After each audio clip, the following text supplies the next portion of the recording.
ഒരു 1 വീക്ക് മുന്നേ നമ്മുടെ കസ്റ്റമർ നമ്മളെ കോൺടാക്ട് ചെയ്തിട്ടുണ്ടായിരുന്നു. അവർ സാലറീഡ് ആയിട്ടുള്ള ഒരാളാണ്. അപ്പൊ അവർക്ക് ഒരു ലോണിന്റെ റിക്വയർമെന്റ് വന്നു. നമുക്കൊരു 1 വീക്ക് കൊണ്ട് 1 വീക്ക് എടുത്തിട്ട് ഒരു 5-6 ദിവസം കൊണ്ട് ഈ എമൗണ്ട് അവർക്ക് ഡിസ്പ്ലേ ചെയ്ത് കൊടുക്കാൻ പറ്റി അവരുടെ അക്കൗണ്ടിലോട്ട്. അപ്പോ അതിന്റെ സ്ക്രീൻഷോട്ടാണ് നിങ്ങളിവിടെ കാണേണ്ടത്.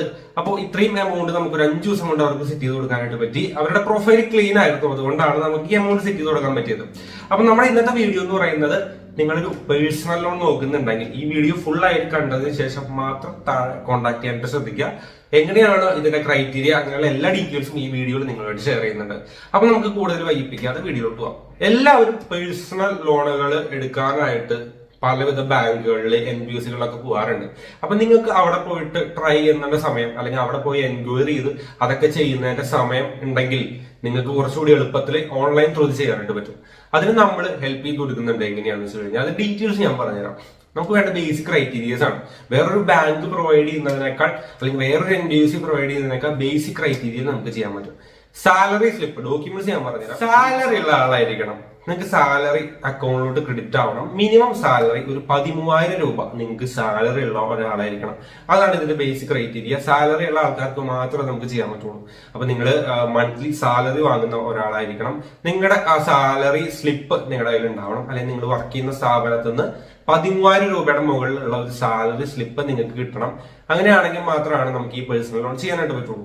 അതുപോലെ തന്നെ ബാങ്ക് സ്റ്റേറ്റ്മെന്റ്, എല്ലാ മാസവും ഈ സാലറി നിങ്ങളുടെ ബാങ്ക് സ്റ്റേറ്റ്മെന്റിലോട്ടായിരിക്കണം ക്രെഡിറ്റ് ആവേണ്ടത്. ബാങ്ക് സ്റ്റേറ്റ്മെന്റിൽ ഈ സാലറി കാണണം. അപ്പൊ സ്റ്റേറ്റ്മെന്റ് ഫെച്ച് ചെയ്യുന്ന സമയത്ത് ആ സാലറി കറക്റ്റ് ആയിട്ട് ആ സ്റ്റേറ്റ്മെന്റിൽ കാണണം. അങ്ങനെയാണെങ്കിൽ മാത്രമേ നമുക്ക് പ്രൊസീഡ് ചെയ്യാൻ പറ്റുള്ളൂ. പിന്നെ Aadhaar card, pan card, basic ആയിട്ട് വേണ്ട ആധാർ കാർഡ്, പാൻ കാർഡ്, ഈ കാര്യങ്ങൾ നിങ്ങളുടെ കയ്യിൽ ഉണ്ടാവണം. പിന്നെ വരുന്ന ക്രൈറ്റീരിയാസ് എന്ന് വെച്ച് കഴിഞ്ഞാൽ സിവിൽ സ്കോർ. നിങ്ങളുടെ ക്രെഡിറ്റ് സ്കോർ എന്ന് പറയുന്നത് 700-710 ആ റേഞ്ചിലെങ്കിലും മിനിമം ഉണ്ടാവണം. ഓവർ ഡ്യൂ സെറ്റിൽമെന്റ് അങ്ങനെയുള്ള കാര്യങ്ങളൊന്നും പാടില്ല. ലാസ്റ്റ് ഒരു 3 മന്ത് നോക്കുന്ന സമയത്ത് ഓവർ ഡ്യൂ സ്റ്റേറ്റ്മെന്റിൽ കാണാൻ പാടില്ല. അതേപോലെ തന്നെ സെറ്റിൽമെന്റ് ഒന്നും പാടില്ല, റിട്ടേൺ ഓഫ് ഒന്നും പാടില്ല. പക്ക ക്ലിയർ സിബിൽ ആയിരിക്കണം. അല്ല ക്രെഡിറ്റ് കാർഡിന്റെ പെൻഡിങ് ഒക്കെ ആണെങ്കിൽ പിന്നെയും നമുക്ക് കിട്ടാൻ ചാൻസ് ഉണ്ട്. അതുപോലെ തന്നെ നമ്മുടെ ടോട്ടൽ നമുക്ക് വേണ്ട ലോൺ എമൗണ്ട് ഉണ്ടല്ലോ, ആ ലോൺ എമൗണ്ട് നമുക്ക് ഇതിൽ മാക്സിമം ചെയ്യാൻ പറ്റുക 5 ലക്ഷം രൂപയാണ്. അതേപോലെ തന്നെ നമ്മുടെ EMI, നമുക്ക് മറ്റ് EMIs നമുക്ക് പോകുന്നുണ്ടെങ്കിൽ, ഇപ്പൊ വണ്ടിയുടെ EMI പോകുന്നുണ്ട്, ഒരു ഫോണിന്റെ EMI പോകുന്നുണ്ട്. ഇതൊക്കെ നമ്മുടെ ടോട്ടൽ സാലറിയുടെ 40% വരാൻ പാടുള്ളൂ. മറ്റ് EMIകൾ സാലറിയുടെ 40% വരാൻ പാടുള്ളൂ. അങ്ങനെയാണെങ്കിൽ മാത്രമാണ് നിങ്ങൾക്ക് അത് അപ്ലൈ ചെയ്യാൻ പറ്റുള്ളൂ. അപ്പൊ ഇതാണ് ബേസിക് ആയിട്ടുള്ള ക്രൈറ്റീരിയ എന്ന് പറയുന്നത്. ഇത്രയും കാര്യങ്ങളിൽ നിങ്ങൾ പെടുന്നുണ്ട്. പിന്നെ ഏജ് കൂടി കേട്ടോ, 21 വയസ്സിന് മുകളിലുള്ള ആൾക്കാർക്കാണ് അപ്ലൈ ചെയ്യാൻ പറ്റുള്ളൂ. അതുപോലെ തന്നെ ബാങ്ക് സ്റ്റേറ്റ്മെന്റ് മസ്റ്റ് ആണ്. സാലറി ബാങ്കിൽ തന്നെ ആയിരിക്കണം ക്രെഡിറ്റ് ആവേണ്ടത്. ക്യാഷ് സാലറി പറ്റത്തില്ല. പിന്നെ കമ്പനി നമുക്ക് പ്രൈവറ്റ് ലിമിറ്റഡ്, പബ്ലിക് ഏതായാലും കുഴപ്പമൊന്നുമില്ല. നമുക്ക് പ്രൊപ്പറേറ്റർഷിപ്പ് വരെ ചെയ്യാനായിട്ട് പറ്റും. നല്ല സാലറിയും കാര്യങ്ങളൊക്കെ ഉണ്ടെങ്കിൽ പ്രൊപ്പറേറ്റർഷിപ്പ് ആണെങ്കിൽ നമുക്ക് ചെയ്തു തരാൻ പറ്റും. ഇതാണ് വേണ്ട ബേസിക് ക്രൈറ്റീരിയ. പിന്നെയുള്ള സ്റ്റെപ്പുകൾ എന്ന് പറഞ്ഞു കഴിഞ്ഞാൽ, നിങ്ങൾ ഓക്കെ ആണെങ്കിൽ നിങ്ങളുടെ 1 വർഷത്തെ ബാങ്ക് സ്റ്റേറ്റ്മെന്റ്, എക്സ്പീരിയൻസ് കാണിക്കാനുണ്ടോ. 1 വർഷം എക്സ്പീരിയൻസ് മസ്റ്റ് ആണ്. നിങ്ങൾ വർക്ക് ചെയ്യുന്ന സ്ഥാപനത്തിൽ 1 വർഷത്തെ എക്സ്പീരിയൻസ് മസ്റ്റ് ആണ്. നിങ്ങൾക്ക് അത് പറയാനായിട്ട് വിട്ടുപോയതാണ്. ഈ 1 വർഷത്തെ എക്സ്പീരിയൻസ് കാണിക്കുന്ന ബാങ്ക് സ്റ്റേറ്റ്മെന്റ് 1 വർഷത്തെ കേട്ടോ. പിന്നെ ആധാർ കാർഡ്, പാൻ കാർഡ്, അവിടുത്തെ ഏതെങ്കിലും ഒരു ലേറ്റസ്റ്റ് ആയിട്ട് വന്നിട്ടുള്ള ഒരു സാലറി സ്ലിപ്പ് അല്ലെങ്കിൽ പേ സ്ലിപ്പ്, ഇത്രയും കാര്യങ്ങൾ താഴെ കാണിക്കുന്ന ആ ലിങ്ക് ക്ലിക്ക് ചെയ്ത് കഴിഞ്ഞാൽ വാട്സപ്പിലോട്ട് റീഡയറക്റ്റ് ആവും. ആ വാട്സപ്പിൽ അവർക്ക് ഇട്ട് കൊടുക്കുക. അവർക്ക് ഇട്ട് കൊടുത്തു കഴിഞ്ഞാൽ അവരുടെ ഫയൽ ലോഗിൻ ചെയ്യും. ആ ലോഗിൻ ചെയ്യുന്ന സമയത്ത് നിങ്ങളെ കോൺടാക്ട് ചെയ്ത് കുറച്ചുകൂടി ഡീറ്റെയിൽസ് നിങ്ങളുടെ കയ്യിൽ നിന്ന് മേടിക്കും.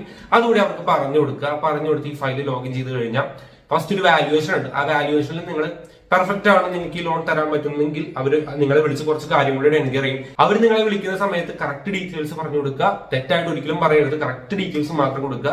പിന്നെ ഗ്യാരണ്ടർ ഡീറ്റെയിൽസ് ഒക്കെ ചോദിക്കും. അതും നിങ്ങളുടെ ക്ലോസ് ആയിട്ടുള്ള അച്ഛന്റെയോ അമ്മയുടെയോ, അല്ലെങ്കിൽ നിങ്ങൾ മാരീഡ് ആണെങ്കിൽ ഹസ്ബൻഡ് അല്ലെങ്കിൽ വൈഫ്, അങ്ങനെ വെക്കാനായിട്ട് പറ്റും.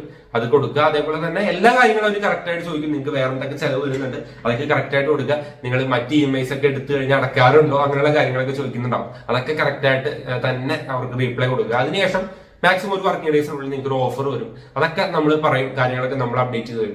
ഓഫർ നിങ്ങൾക്ക് അപ്രൂവൽ ഉണ്ടെങ്കിൽ എമൗണ്ടോടെ കാണിക്കും. എമൗണ്ട് കാണിച്ചു കഴിഞ്ഞാൽ പിന്നെ നിങ്ങൾ കൊടുക്കേണ്ടതെന്ന് വെച്ച് കഴിഞ്ഞാൽ നിങ്ങളുടെ ഒരു ഗ്യാരണ്ടർ വെക്കണം. അപ്പൊ നിങ്ങളുടെ ഹസ്ബൻഡ് വൈഫ് ആരാന്ന് വെച്ച് കഴിഞ്ഞാൽ അങ്ങനെ വെക്കുക.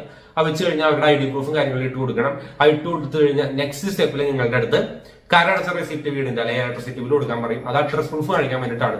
അത് കൊടുത്തു കഴിഞ്ഞാൽ പിന്നെ KYC, നാച്ച്, ലോൺ അഗ്രിമെന്റ്, ഇത്രയും കാര്യങ്ങൾ ഫുൾ വാട്സ്ആപ്പ് ത്രൂ നമുക്ക് കംപ്ലീറ്റ് ചെയ്ത് തരാൻ പറ്റും. ഇത് കംപ്ലീറ്റ് ചെയ്ത് കഴിഞ്ഞാൽ മാക്സിമം ഒരു 1 വീക്കിനുള്ളിൽ എമൗണ്ട് നിങ്ങളുടെ ബാങ്ക് അക്കൗണ്ടിലോട്ട് കിട്ടും. അതാണ് ഇതിന്റെ സ്റ്റെപ്പ്. അപ്പൊ സാലറി ആയിട്ടുള്ള ആൾക്കാർക്ക് നമ്മളെ കോൺടാക്ട് ചെയ്യാം. ഡിസ്ക്രിപ്ഷനിൽ ലിങ്ക് ഉണ്ട്. അവിടെ നിന്ന് നേരെ നിങ്ങളെ നമ്മുടെ വാട്സപ്പിൽ വന്നു കഴിഞ്ഞാൽ ഡീറ്റെയിൽസ് നമ്മൾ അവിടെ എല്ലാം പറഞ്ഞു തരും. അതുപോലെ തന്നെ ഈ കാറ്റഗറി അല്ലെങ്കിൽ ഈ ക്രൈറ്റീരിയയിൽ പെടുന്ന ആൾക്കാർ മാത്രം നമ്മളെ കോൺടാക്ട് ചെയ്യാനായിട്ട് ശ്രദ്ധിക്കുക. അല്ലാത്തവർക്ക് കിട്ടില്ല, അതുകൊണ്ടാണ് പറയുന്നത്. ഓക്കെ, അപ്പൊ ഇത്രയുള്ള നമ്മുടെ വീഡിയോ എല്ലാവർക്കും നന്ദി. Thank you.